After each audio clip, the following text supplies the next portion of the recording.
അഞ്ചാം ക്ലാസ്സിലെ തജ്വീദിലെ 8ാമത്തെ പാഠം വഖഫിൻ്റെ അടയാളങ്ങളും വ്യാഖ്യാനങ്ങളും. കഴിഞ്ഞ കൊല്ലത്തെ വാർഷിക പരീക്ഷയിൽ 14 മാർക്കിനാണ് ഈ പാഠത്തിൽ നിന്നും ക്വസ്റ്റ്യൻസ് വന്നിട്ടുള്ളത്. വളരെ എളുപ്പത്തിൽ ഈ പാഠം നമുക്ക് പഠിച്ചെടുക്കാം. വഖഫിൻ്റെ അടയാളം. ഇതുപോലുള്ള ഒരു അടയാളം തന്നു കഴിഞ്ഞാൽ റഅ്സു ആയത്ത്, ആയത്ത് അവസാനിച്ചിരിക്കുന്നു. ഇങ്ങനെ വട്ടിട്ട് കഴിഞ്ഞാൽ റഅ്സു ആയത്ത്, ആയത്ത് അവസാനിച്ചിരിക്കുന്നു. അടുത്തത് കിലേ. ഇതൊരു കാഫും ഒരു ലാമുമാണ്. കിലേ എന്ന് വായിക്കാം. അൽ വഖഫു ഔല. അൽ വഖഫു ഔല. വഖഫ് ചെയ്യലാണ് ഏറ്റവും നല്ലത്. ഈ ചിഹ്നം വന്നു കഴിഞ്ഞാൽ, ഈ അടയാളം വന്നു കഴിഞ്ഞാൽ വഖഫ് ചെയ്യലാണ് ഏറ്റവും നല്ലത്. അടുത്തത് ത്വാ. വഖഫ് മുത്ലഖ്. വഖഫ് മുത്ലഖ്. വഖഫ് ചെയ്യലാണ് നല്ലത്. അടുത്തത് മീമ്. വഖഫ് ലാസിം. മീമ് വന്നാൽ വഖഫ് ലാസിം. വഖഫ് നിർബന്ധം, മുഅക്കദായ സുന്നത്താണ്. വഖഫ് നിർബന്ധം, മുഅക്കദായ. അടുത്തത് ജീമ്. അൽ വഖഫു ജായിസ്. ജീമ് വന്നു കഴിഞ്ഞാൽ വഖഫ് ജായിസാണ്. വഖഫ് ചെയ്യലും ചെയ്യാതിരിക്കലും ഒരുപോലെയാണ്.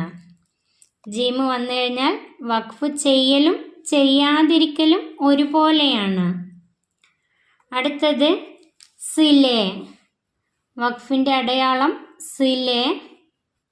ഒരു സ്വാദും ഒരു ലാമും ചേർന്ന് വന്നതാണ് സിലെ. അൽ വസ്ലു ഔല. ചേർത്തി ഓതലാണ് ഏറ്റവും നല്ലത്. അടുത്ത അക്ഷരം സാ. വഖഫിൻ്റെ അടയാളങ്ങളാണ് സാ. വഖഫ് മുജവ്വസ്. ചേർത്തി ഓതലാണ് നല്ലത്. അടുത്തത് ഖാഫ്. ഖീല അലൈഹിൽ വഖഫു. നിർത്താമെന്ന് അഭിപ്രായമുണ്ട്. ഖാഫ് വന്നു കഴിഞ്ഞാൽ നിർത്താമെന്ന് അഭിപ്രായമുണ്ട്. അടുത്തത് ഇതുപോലെ 3 പുള്ളികൾ. ഇത് 2 സ്ഥലത്തായിട്ട് അടുപ്പിച്ച് വരും. ഒരു സ്ഥലത്ത് വന്നു കഴിഞ്ഞാൽ അതിൻ്റെ കുറച്ചപ്പുറത്ത് തന്നെ ഇതുപോലെ വീണ്ടും വരും. വഖഫ് മുആനക്കത്ത്. വഖഫ് മുറാഖബത്ത്.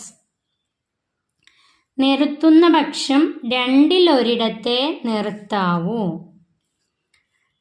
നിർത്താം, പക്ഷേ 2ൽ ഒരിടത്തെ, ഏതെങ്കിലും ഒരു ഭാഗത്തെ, 2 ഭാഗത്ത് പുള്ളി കാണും, അതിൽ ഒരു ഭാഗത്തെ നിർത്താവൂ. അടുത്തത് ലാം അലിഫ്. ലാ തഖിഫ്. നിർത്തരുത്. ആയത്തിൻ്റെ ഇടയ്ക്കാണെങ്കിൽ എടുത്തോതണം. ആയത്ത് പൂർത്തിയായിട്ടുണ്ടെങ്കിൽ മടക്കി ഓതേണ്ടതില്ല. ലാം അലിഫ് കണ്ടു കഴിഞ്ഞാൽ നിർത്തരുത്. ഒരു പ്രാവശ്യം കൂടി പറയാം. ഇതുപോലെ വട്ടിട്ട് കഴിഞ്ഞാൽ റഅ്സു ആയത്ത്, ആയത്ത് അവസാനിച്ചിരിക്കുന്നു. കിലേ. അൽ വഖഫു ഔല. വഖഫ് ചെയ്യലാണ് ഏറ്റവും നല്ലത്. ത്വാ. വഖഫ് മുത്ലഖ്. വഖഫ് ചെയ്യലാണ് നല്ലത്. മീമ്. വഖഫ് ലാസിം. വഖഫ് നിർബന്ധം അല്ലെങ്കിൽ മുഅക്കദായ സുന്നത്ത്. ജീമ്. വഖഫ് ജായിസ്. വഖഫ് ചെയ്യലും ചെയ്യാതിരിക്കലും ഒരുപോലെയാണ്. സിലെ. അൽ വസ്ലു ഔല. ചേർത്തി ഓതലാണ് ഏറ്റവും നല്ലത്. സാ. വഖഫ് മുജവ്വസ്. ചേർത്തി ഓതലാണ് നല്ലത്. ഖാഫ്. ഖീല അലൈഹിൽ വഖഫു. നിർത്താമെന്ന അഭിപ്രായമുണ്ട്. ഇതുപോലെ പുള്ളികളിട്ട് കഴിഞ്ഞാൽ വഖഫ് മുആനക്കത്ത്. വഖഫ് മുറാഖബത്ത്. നിർത്തുന്ന പക്ഷം 2ൽ ഒരിടത്തെ നിർത്താവൂ. ലാമലിഫ് കണ്ടു കഴിഞ്ഞാൽ ലാ തക്കിഫ്, നിർത്തരുത്. ഇത് വളരെ എളുപ്പമാണ്, 2 പ്രാവശ്യം വായിച്ചു കഴിഞ്ഞാൽ മനസ്സിലാകും. കഴിഞ്ഞ വർഷത്തെ ക്വസ്റ്റ്യൻ പേപ്പറിൽ വന്ന ക്വസ്റ്റ്യൻ നോക്കാം.